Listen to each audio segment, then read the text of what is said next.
তো আইসিডিএস ও অঙ্গনারীর যে আশাকর্মী যারা আবেদন করেছিলে এতদিন, তো তোমাদের কিন্তু যে অ্যাডমিট কার্ড রয়েছে সেই অ্যাডমিট কার্ড কিন্তু রিলিজ হয়ে গেছে ইতিমধ্যে, এবং তোমরা সেই অ্যাডমিট কার্ডটি কোন ওয়েবসাইট থেকে কীভাবে ডাউনলোড করবে তার সম্পূর্ণ প্রসেস আজকে এই ভিডিওর মাধ্যমে আমরা দেখব।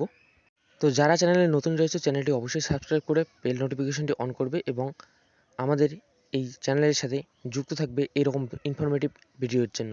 তো চলুন দেখে নেওয়া যাক।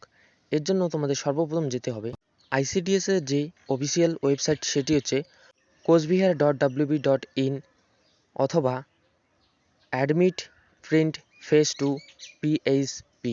তো উপরে যে ওয়েবসাইটটি দেখতে পাচ্ছ এই ওয়েবসাইটে গিয়ে ক্লিক করবে এবং এটি কিন্তু তোমরা মোবাইল দিয়েই ডাউনলোড করতে পারবে। তো মোবাইলে ডাউনলোড করার জন্য যে কোনো গুগল ক্রোমে গিয়ে তোমরা এই ওয়েবসাইটটি সার্চ করে এখানে কিন্তু ডেস্কটপ মোড করে ডাউনলোড করে নিতে পারো। তো এইটি কিন্তু শুধুমাত্র যে কোচবিহার ডিস্ট্রিক্ট রয়েছে সেই কোচবিহার ডিস্ট্রিক্টের মধ্যে যে যতগুলি সেন্টার রয়েছে এক্সামের, তাদের কিন্তু অ্যাডমিট কার্ড এই ওয়েবসাইট থেকে প্রিন্ট আউট করা হচ্ছে। তো তোমরা কিন্তু এখানে ডেটটি দেখতে পারো যে অ্যাডমিট কার্ডের যে রাইডিং এক্সামের ডেট রয়েছে হেল্পার ও ওয়ার্কারের, তো আলাদা আলাদা কিন্তু এখানে ডেট দেওয়া রয়েছে। সেই ডেটগুলি এখানে উপরে তোমরা দেখে নিতে পারো এবং এখান থেকে তোমরা সেই অ্যাডমিট কার্ডটি ডাউনলোড করে নিতে পারো। তো এখান থেকে তোমরা ডেটগুলি একবার চেক করে নেবে যে তোমাদের সেই অ্যাডমিট কার্ড প্রিন্টের লাস্ট ডেট কবে রয়েছে, এবং তোমরা যে অ্যাডমিট কার্ড সেটি ডাউনলোড করে তোমরা দেখবে যে তোমাদের এক্সাম কোন সেন্টারে এবং কোন জায়গায় বা কোন স্কুলে তোমাদের রাখা হয়েছে।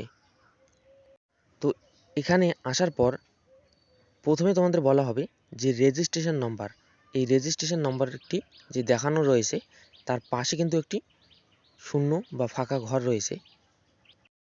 তো এই ফাঁকা ঘরে গিয়ে তোমাদের যে রেজিস্ট্রেশন নম্বর রয়েছে সেটি কিন্তু বসাতে হবে এবং তোমাদের ডেট অফ বার্থ, প্রথমে তারিখ, তারপরে মাস এবং তারপরে তোমাদের যে জন্ম সালটি রয়েছে সেটি কিন্তু এখানে পরপর বসিয়ে দিতে হবে। তো রেজিস্ট্রেশন নাম্বারটি বসা হয়ে গেলে সম্পূর্ণ ডেট অফ বার্থটি তোমরা ভালোভাবে বসিয়ে দিবে।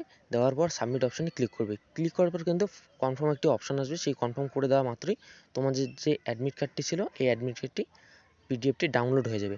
এখান থেকে তোমাদের যে নাম্বার রয়েছে সেই নাম্বারটি দেখতে পাবে এবং তোমার অ্যাডমিট কার্ড সহ তোমার যে ফটো এবং রেজিস্ট্রেশন নাম্বার, রোল নাম্বার, এছাড়াও কোন জায়গায় তোমাদের পরীক্ষা ফেলানো হয়েছে, কোন সেন্টারে, কোন স্কুলে, সম্পূর্ণ ডিটেলস কিন্তু এখানে দেওয়া থাকবে এবং কিছু ইনস্ট্রাকশন দেওয়া রয়েছে, এগুলি কিন্তু তোমরা দেখে নেবে এখান থেকে। যে ইনস্ট্রাকশানে কিন্তু বলা হয়েছে যে তোমাদের কোন ওয়েবসাইট থেকে ডাউনলোড করতে পারবে এবং কত তারিখ পর্যন্ত তোমরা ডাউনলোড করতে পারবে। এছাড়া তোমাদের যে পরীক্ষার সময় রয়েছে সকাল 11টা থেকে দুপুর 1টা পর্যন্ত, সেখানে সম্পূর্ণ বিস্তারিত দেওয়া রয়েছে এবং তোমাদের গেট কবে খোলা হবে, কয়টার দিকে খোলা হবে এবং এর সঙ্গে তোমাদের কী কী ডকুমেন্টস, অর্থাৎ অ্যাডমিট কার্ডের সাথে তোমাদের যে ডকুমেন্টস রয়েছে সেই কী কী ডকুমেন্টস তোমাদের নিয়ে যেতে হবে। তো তোমাদের যে ডকুমেন্টস রয়েছে সেই ডকুমেন্টস অনুযায়ী তোমাদের কিন্তু আধার কার্ড বা ভোটার কার্ড তোমরা নিয়ে যেতে পারো অ্যাডমিট কার্ডের সাথে। এছাড়া তোমরা যদি এমনিতে যাও শুধু অ্যাডমিট কার্ড নিয়ে বা ডকুমেন্টস ছাড়া, তোমাদের কিন্তু এখানে অ্যালাউ করা হবে না। তো তোমরা যে কোনো একটা আইডেন্টি কার্ড নিয়ে কিন্তু তোমাদের এখানে যেতে হবে। এছাড়াও কিন্তু তোমাদের পাসপোর্ট সাইজ ফটো নিয়ে যেতে হবে। তো তোমরা এখান থেকে সম্পূর্ণ ডিটেলসগুলি দেখে নিতে পারো যে তোমাদের কি কি এখানে নিয়ম দেওয়া রয়েছে এবং তোমাদের টাইমগুলি সম্পূর্ণ তোমরা এখান থেকে দেখে নেবে।